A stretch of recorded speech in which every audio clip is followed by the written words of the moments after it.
Alright guys, in this video we're going to talk about upgrading the SSP5. This pistol has been out long enough that I think it's well known. And I have plenty of videos addressing the issues people encountered and how it was designed. So in this video we're gonna focus on how to really make it good, make your money's worth, to make it really compete with really high-end stuff. If you don't believe me, Knuckles also has a video that he checked it out, and he thinks the upper is very good. So sticking to the upper, which is the part that really designed to compete with the high end. So the common things people encounter when ask me about upgrading it is, number one, the trigger is heavy, and that is true. SSP5 has a pretty heavy trigger. We measured it's about 4 pounds. We want like a 1.5 pound trigger. I'm gonna present several solutions. Number one, we go through the budget, take the stock leaf spring, and you bend it 2 places. So the first one, this one, which pushes on the disconnector, you bend it flat at the base where it's used to be. Bend it here so it's flat. Then you measure 1 centimeter up here and you bend this piece front like this, just a tiny bit.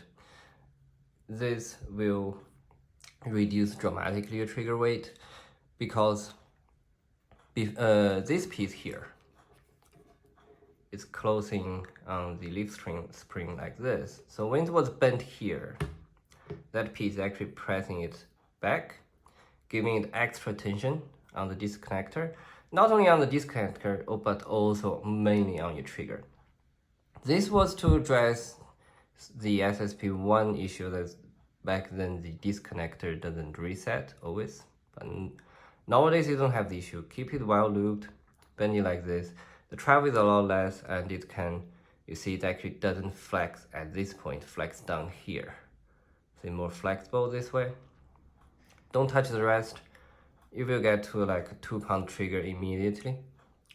Now, if you're not very handy or you have a bigger budget, the COWCOW Trident, just drop in and they work. Or if you feel like going the extra mile, this is a CL project, so Clarence Lai, the IPSC guy, that's a CL design leaf spring. These are expensive. I think this is like $16, I think, when I got it, and this is almost like twice of that, just for this. If you want budget, do this. Otherwise, AIP had a pretty budget option. I think like 5 or 6. You could grab that one. Otherwise, COWCOW works. So that addresses your trigger weight. So you can get it light, like this. I mean, it's hard to tell around here, but it's actually a lot less. Second one is shooting low weight BBs that is inconsistent. There are also 2 ways to do about it. So the cheapest way is to shave off the tip of the nozzle. You have to shave and try, depending on the particular setup of the length of your gun. This is 5.1. By shaving the nozzle of the SSP5 is slightly longer than TM1. We will check on the this one here. I have a AIP nozzle. Oh, it's actually really hard to see. Anyway, the SP5 is slightly longer and it pushes the BB a little bit past the nub. So you shave that off. Let's say, I would say if you shoot 2.5, you shave 1 millimeter off, and nothing bad is gonna happen. That's the cheapest way, but if you fuck up your nozzle, you have to buy a new one. Number 2, of course, you change your nozzle. the good nozzles, you can use a gather. The AIP one works. The edge also works. Pick one of these. That solves the issue. And or you can use one of these, the X range backing. Like in one of my previous videos, I discussed it has these rings on the inside. I believe they made it for air seal, but they work as a decelerator, a buffer for the BB, so it stops in a better position. That goes for the lightweight BB issues.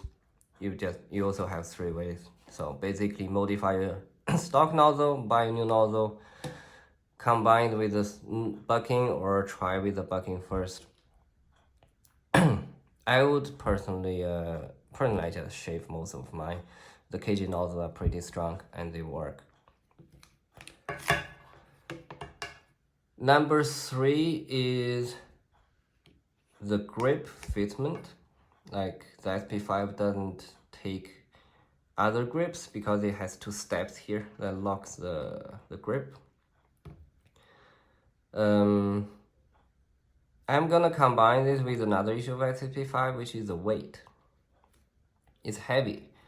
It's heavy mostly in 2 places. The one-piece chamber, which is pretty huge chamber, a big block of zinc alloy, and also the frame, which is also zinc.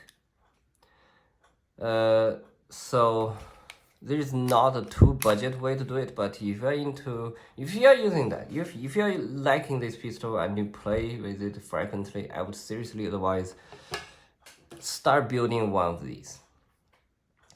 So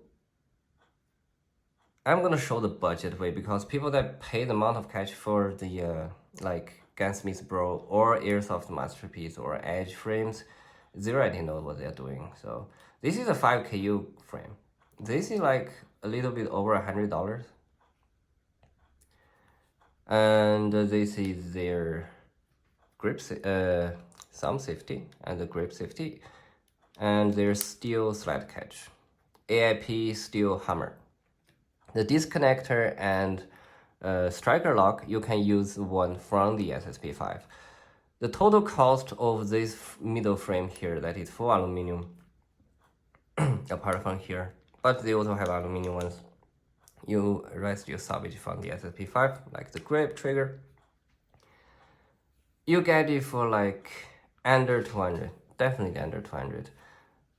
I would say this thing plus the probably 30, 150, yeah, okay, under 200, you definitely get it done.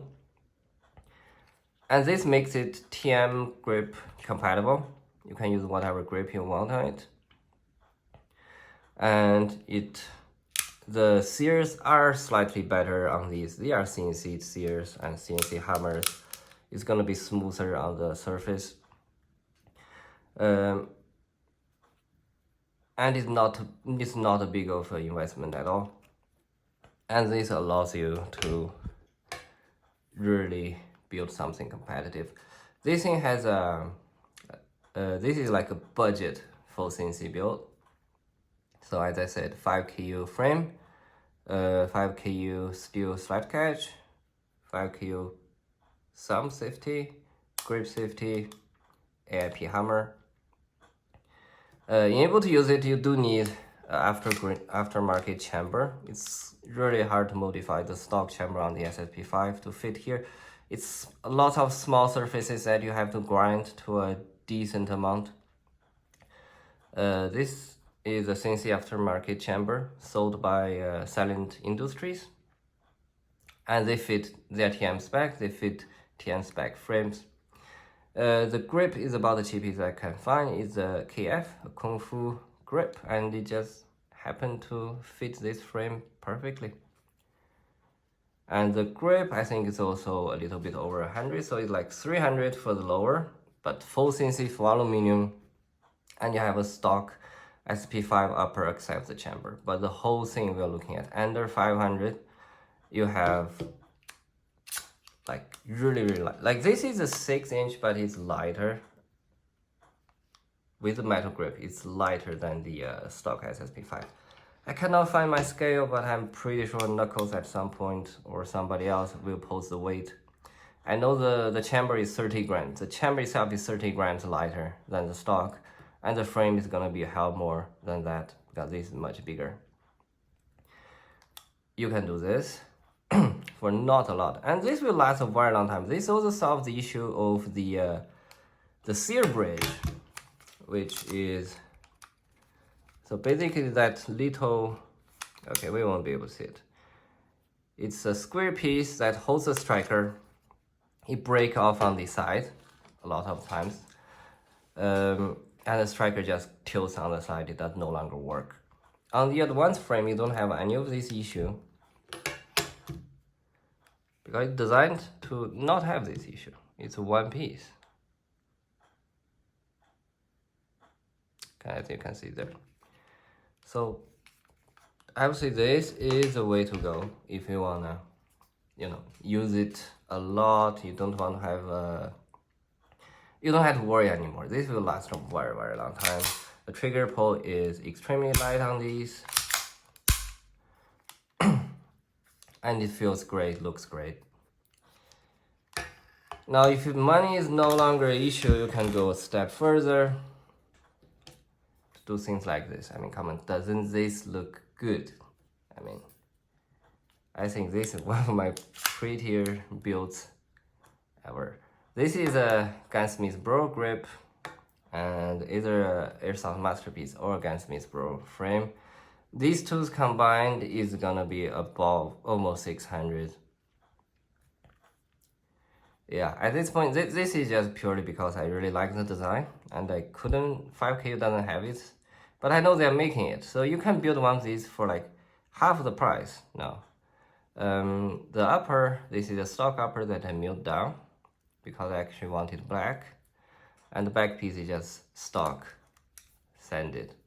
And just every time I look at this, I fucking draw. Really like this. Or something like this. You can just pick up the Novritsch upgrade slides. So yeah, this is getting to the territory that you don't have to buy SP5 anymore. You just buy the you buy their slide and you buy the blowback unit. The outer barrel can either buy the stock Novritsch one, or you can buy the Revanchist. And for the chamber, of course, with these guns, you just directly use the upgrade chamber, like the CNC chamber. You don't have to.